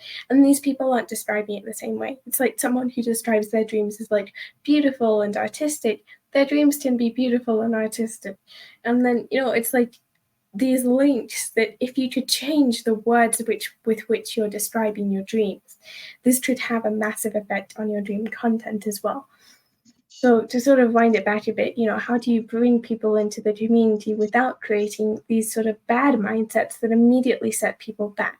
Imagine someone describes their dreams with the words, a place where I can get lucid. You're going to end up with just you're gonna end up in a hole and never climb back out until you change that. So anyway, I think I rambled a lot there. I'm sorry. Who would like to speak next? Yeah, how many Lucids do you have? No, I'm kidding. I don't remember. It's like 57. I will only accept your opinion if you have more than 500 lucid dreams. Well, you and Red can have an amazing conversation together. But oh yeah, that was a lot about the server too. But let's see, I just remembered how I wanted to mention about really early on of incubation, the topic, of What? yeah, like man, where is it? Oh yeah, of yeah, how it was really early on that people mentioned that with incubating stuff and goals and all that, how to get shorter lucids. Yeah, what I wanted to say about that was hey, like I feel like there's two possibilities for that, like a reason for that. And yeah, like one of them is just that if you're like incubating or hoping for like a moment, well then the dream you're gonna get that is a success is only gonna be that moment. You just want to do one action, that's all you get. But also what I'm thinking, and like you can correct me if I'm wrong because I'm not sure, but like how the experience is if you've done it. But maybe it seems short just because that's the moment that's important to you, so that's all you recall. So maybe you still had a long dream like everything else, but maybe later in the dream you start to get lucid, and later than that you remember the goal, and that just becomes all you remember. So it seems like all your lucids are short when you have goals like that. Mm-hmm. So that's what I think about them being short. Yeah, I experimented with counting in a lucid. I think it was at some point last year. And like in the studies, they say that people count pretty much the same as waking life. But when I tried it, I counted way slower. So like when I woke up, I realized, oh, I was counting way slower. To where like every second was maybe like 3 to 5 seconds. And so my lucid was actually a lot longer than I thought it was. So there's that How do you too. test that? Like go like back to bed or something? Sorry, what? Like how were you able to test that out? Oh, I in a lucid, I just had the idea to do that. I did that, and then I woke up. But I mean, like, how do you know when you started counting? Did you like do that in wild or something? Oh, I see what you mean. I don't remember. I don't Because yeah, think like yeah. I did a wild. Yeah, and I don't know how long the dream was overall. I think it was a few minutes, but I could just tell like the time that where the part of the dream where I was counting. I was definitely counting really slow. All right. I mean, yeah, that makes sense. But yeah, like I don't know if you got anything to say about what I was thinking of. Like maybe the part you remember the most is just a part of the dream, and some people might misunderstand that as the only dream, when they could have had a couple of minutes, even an hour or whatever of dream before that, but they only recall the part where the goal's done, so they think the dream was only that short. Yeah, so I think that's definitely a possibility. And then also, if your perception of time is warped, then it could be that certain, like, if I'm going to go to the goal, that seems like if I'm going straight to the goal, so in my lucid, that's all I'm focused on. So I'm not even like things would probably seem like they're going faster. If that Yeah, makes I guess. sense. Also, like It's real like, life, how you forget all the boring parts yeah, very easily. yeah. Or like the boring part might have been a 30-second span, but because it was boring and you weren't focusing on it, it felt more like 5 seconds, something like that. Yeah, so I'm just thinking like maybe something like that's causing the incubation goal dreams to seem shorter. Yeah. Maybe they're not as short, but the goal part was short. Yeah. Yeah. But yeah, and the other idea was just that, yeah, you're incubating a short moment, so that's all you get. Oh yeah. Mm-hmm. It's so tough to incubate a long dream. Yeah, I guess like if you choose to incubate like just a place, so you still get a regular length dream that happens to be there, or like I guess yeah, or a whole plot. You got to go through the plot. You can't get that done in a moment. Yeah. Like for me, what works for me best is not scripting it to a T, like Yeah. to where there's space for the dream to breathe and do its own thing.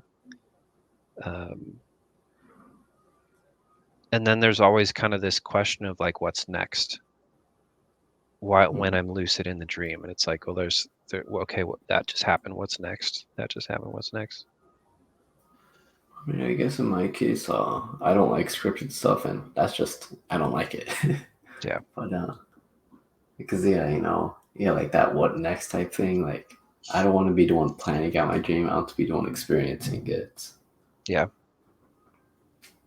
And yeah, if it's a super scripted story, you're not really experiencing it. You're just waiting for the next part of the story. Mm-hmm. Yeah, and what I mean by like what's next is like instead of doing the goal and then I'm done, it's like I'm expecting more. I don't know what it's going to be, but I know there's something more implicitly. It's not even something I'm thinking about. I just know. So that's a good thing. Yeah, so it's going to extend the dream because, yeah, I just know that there's more to dream. Like there's more to happen. So just through that, you get the dream to last longer. Yeah, and I think that's what was so cool about just saying like I'm going to have an epic dream, because I just put everything into like the dream's going to make itself and that's what's going to happen. And that wasn't a super long lucid for me, but boy, it was amazing. It was so good. Yeah, sounds great. Like that sounds like a way better use of incubation. Yeah, and I don't know. I mean, yeah. So for me, that I got to that after trying super scripted, detailed incubation for years, and it just never really worked for me. I've had some great results from incubating stuff. It seems like the more specific it is, the more my mind has the opportunity to question it and be like, well, what if this happens? What if that happens? Because a lot of times when I'm in lucids, I'll have the dream like create obstacles for me, but like between me and my goal. And it got to the point where I just knew it was going to happen. And so, of course, that's another layer of expectation that you have to overcome. So it's like, I have this goal. Oh, there's a giant that just appeared and he's trying to kill me. It's like that would happen all like constantly. And that's tied to a larger mindset of self-doubt, or maybe not self-doubt, but expecting the worst. Yeah. Because some people like accidentally cause their own nightmares. Yeah, no, I still struggle with that, like just causing nightmares through, like I think it was a couple months ago, I felt like I finally had the best breakthrough I've ever had with spiders. So in dreams, spiders historically for me have been a nightmare inducing thing, where like if a spider appears, or I'd run into spider webs. I'd like walk into spider and then I'd get stuck in the web, and then here comes the spider gonna eat me. And through a really long process, I was able to get through that, but I had to do it in my dreams. I couldn't, for whatever reason, I couldn't do it with waking life. Like I had to slowly change my dreams, like one lucid after the other, to the point where. So then, like a couple months ago, I was in the crawl space of a house, and I knew spiders were going to be down there. I could see webs, but I also could feel the anxiety that I was producing. Yeah. And I was able to kind of logic my way out of it. Like spiders are probably not going to attack me. Why would spiders attack me? So I'm going through this in my head in the dream. I'm in a dream. Why would they attack me? I know it's gonna like so walking myself through that and then being able to change the emotion in real time. And one of the biggest things that would happen to me in those dreams is I would turn my head to look somewhere and there's the nightmare material. Like it's like in the movies where like they're about to open the door or they're about to go around the corner or Yeah. something's about to be revealed. And I was able to change that time with that positive mindset, really. And it took me a long time to be able to do that, though. I mean, that was many dreams of work, many lucids, working with spiders, laying down, letting them crawl over me, letting them bite me. You know, I mean, yeah, like how all that, like how you said, it's all in dreams. So like it really sounds like getting incubation from a dream instead of like what I thought before of just incubation from real life, choosing what the dream will be. Yeah, exactly. So it's like I'm changing the dream right now with dream control, but then that dream is going to act on my future expectations, right? Because I was Yeah. able to change this dream, this spider dream, I was able to lay down and take it and take the bites, take the fear. Next dream, I'm not going to have as much fear. I'm not going to Yeah. have as much So anxiety, or I'll it's have a better working as time. incubation. In a way, yeah. So yeah, I don't know, like how that shows that it's pretty like you pretty much done it. So yeah, incubating through dreams. So it's like how Yeah, I didn't think of it that way. it does. Like just hearing incubating in dreams, it just sounds like as dream control, but hearing it that way, especially like you saying of turning around expecting something bad, or being in a crawl space expecting something bad. Now you're able to change that. How that changed the event that happened later instead of you just doing dream control of now there's no bad guy. It was just affecting how it would develop. Yep. Yeah, because when I fight with things, they get worse. They get stronger. And the same thing happened when I was a kid. Like I would fight and fight. Things would get stronger. And this is happening over several, dream after dream after dream, until things got so out of hand that I was like suicidal in my dream. I wanted to die, and that's when I had my breakthrough. But like as an adult, I'm having these little breakthroughs. Like I'm more aware of things. I know the process. I understand. So yeah, it's like just tiny little breakthroughs, building on that for the next dream. Yeah, I mean that's pretty much. It's very close to waking incubation because you're doing that daily. You're building on it. A lot of times, like you might not get it the first time, but maybe after a week of doing it, you'll get more aspects of what you want, and you're building on that. And you're building on that.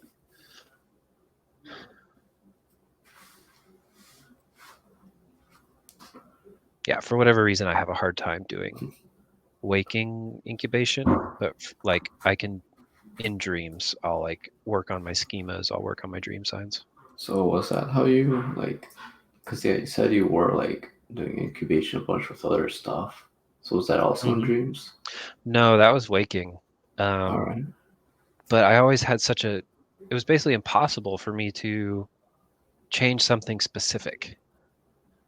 It's like there was like this autopilot self-doubt undermining thing that would if I was trying to do anything specific. So I have to do anything specific. And then if I wanted, like when I did do something sort of kind of specific, it wasn't really that specific. So it was sort of, it's like, okay, I want an answer to this, but I don't really care how I get it. That took me like a month to make that happen. But recently I've been able to like say, okay, I want this kind of dream, and it happens. But that's only because I've worked on my mindset for years. Adjusting it to not eliminate self-doubt or get out, but yeah, self-doubt's a thing, but I know what I can do. And if self-doubt's there, that's fine. That's okay. And just being okay with that, it's like it kind of takes away its power, I think. Yeah, like you learn how to handle it. Yeah. And yeah, like if you think of oh yeah, it took you several dreams and you were working it out. Like it does remind me of how I barely think of it as incubation, but I guess it really is. Is of oh yeah, with me like over the years, mostly just before like getting in the community, was that I would work on improving the details in my dreams. You know, trying to get it more realistic, realizing what's real about real life and what makes dreams not like real life. So just catching all that little stuff. Like I remember one of the big moments was noticing that I'd have like every room and everything lit up in dreams, and I'd never have a lamp in any room. So I was like, oh well, I need light sources. So after that, a bunch of dreams got real dark. Just I still had no light sources, and yeah, and just adding them in and getting them to actually light up the place instead of just a little area around the light and all that type of stuff. But yeah, incubating that stuff. But yeah, for me, like all those type of details that I worked on, they just seem like a thought of that needs to change in a dream. And that was all I did about it. But I would still like with coming up with ideas and just with them actually happening, that did take a bunch of time. Yeah. I mean, my dream just constantly fights me, it seems like. And I do work on my mindset a lot. That's, a big reason why I'm into spiritual stuff, because it's a way of working with mindset and adjusting it. But like, one time I was really vivid, wild, went into my bathroom. I forget what my goal was. I had some kind of goal in mind, but there was a woman in the shower, and I was like, oh, it's a distraction, of course.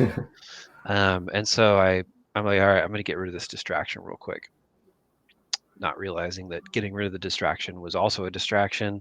And I was like, okay, I'm going to make him disappear.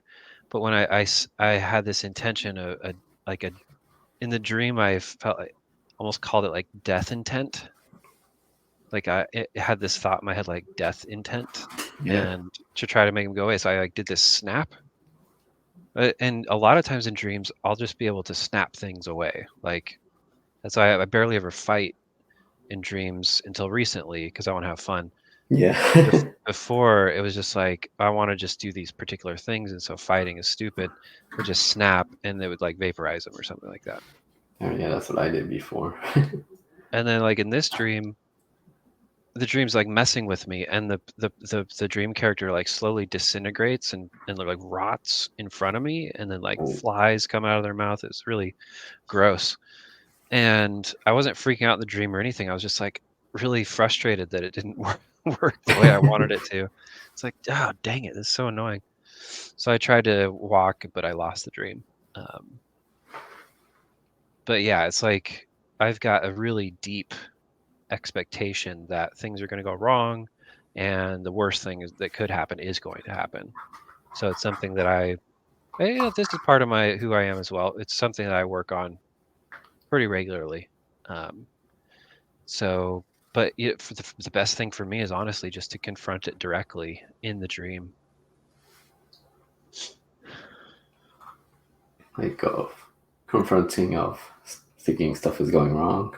Yeah, like in the moment, shit's hitting the fan, my emotions are going out of whack, and dealing with it in that moment.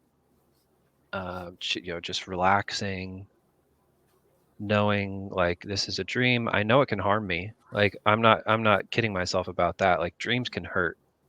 Dreams can hurt bad. So I'm not going to fool myself about that, but it's like I'm going to calm myself. Knowing the possibilities, I'm still going to calm myself and focus on my mindset, because I know that everything around me is a result of that.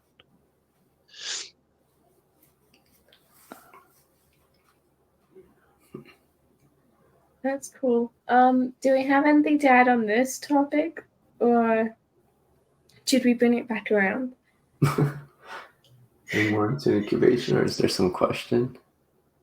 No, I think just to incubation, like final thoughts on incubation, just trying to like to summarize what you're taking from this. Um, Yeah. yeah. Yeah, I think Go I on. think we've been talking about incubation the whole time, just different angles of approach. And Yeah. I would say like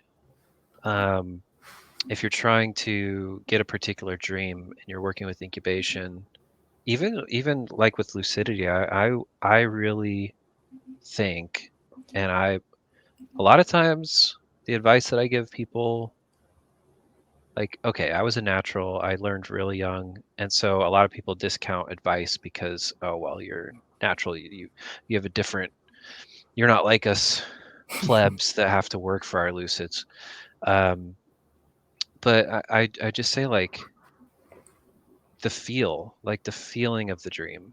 I think that's so important. Like when you're awake, to try to be present in a dream when you're awake.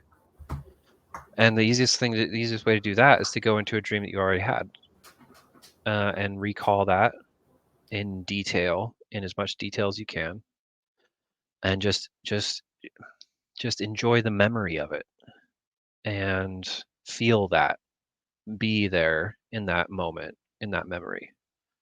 I think that's one skill that is going to just, it applies to everything in dreaming, lucid dreaming, and especially for incubation.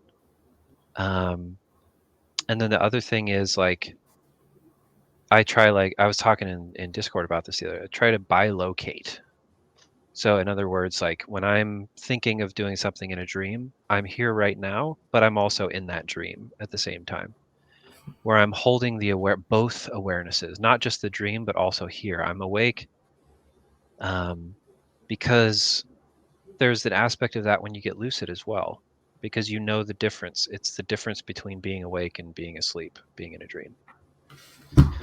So those two things I think are the biggest, like foundational skills for this stuff. That's cool. Thank you. Yeah, I do agree that we have been talking about incubation, like not directly always, but like yes. Yeah. Red, do you want to close up with something as well? I mean, it was cool hearing about, the examples of pretty much incubating in dreams and all the other thoughts that were brought up, and some about just the community in general.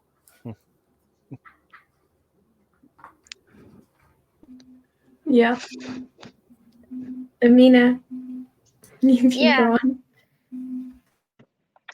Yeah, just kind of my closing thoughts. I think I, I appreciate all of you for coming on. It's been really interesting. I think we covered a lot of good topics on just different ways of incubation and things like that. I think it boils down to really just trial and error, finding what works for you and falling in love with all of your dreams. It's great to have like goals and reasons for getting into dream work, but really just writing your dreams down and like opening up that conversation with your subconscious, which anybody can do. Whether you're a natural lucid dreamer or you haven't remembered a dream in 10 years, I think like, these things are important to just kind of build that conversation and kind of normalize it. But yeah, it's been really great, and thank you all for all the amazing input. Yeah, no, thank you, Amina, for hosting this space. And what you just said just kind of brought kind of the strangest term to my mind, global dream recall. Like, bring up the global dream recall rate by bringing up the amount of people who talk about dreams and the amount that dreams are talked about. Yes, No, I I love don't know that. what that That's is. good. I mean, I think it Let's makes sense go. because talking about things like this, even if you just casually stumble upon a stream or something related to dreams, you might start thinking, why don't I remember my dreams? Or, oh, I had a dream once. Everybody has something that intrigues them to dreams. So I think the more we do things like this, we may not feel it in the moment, but I do think it makes a global impact on that scale as we start to like just normalize these things and make people feel like it's not crazy to talk about dreams. So yeah, that alone can help you remember a dream if you just start thinking about it or watch a video or something. So I love that. I think it came up at the right time. Yeah, no, I think that it was pretty random, but I think that sort of concept is something, you know what, which both LDD and LDI kind of seem to be thinking about. So yeah, no, this was an amazing session. I think we got to so many different topics. Who knew that incubation could be so, you know, I had the idea that it was broad, but it became very, very, very broad, which is definitely a positive. So before we go, I'd like to end with, of course, telling people to go to the official Lucid Dream Initiative YouTube channel, where there's lots of cool stuff uploaded, including past LDD content, as well as some other stuff. Yes, that's how it is written, if you just put that in. Thank you, Amina.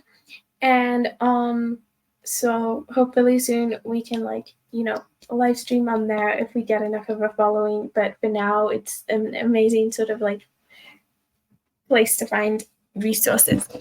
So we are doing this roundtable once every month on the first Saturday of every month, so feel free to tune in. Next Saturday we have something at 2 p.m. EST planned on the topic of essentially the definition of lucidity itself, which should be incredibly interesting, I believe. That being said, thank you to everyone who's here. Thank you, Amina, for hosting the room and all of the streams. Thank you to DJ and Red, and also Stifle, who isn't here, for being the talking and sharing incredible opinions and interesting opinions and bringing up cool perspectives. It's always appreciated. So, yay. We shall talk again in a week. Thank you to everyone for listening. I'm looking forward to it as well. All right. All right. Have a good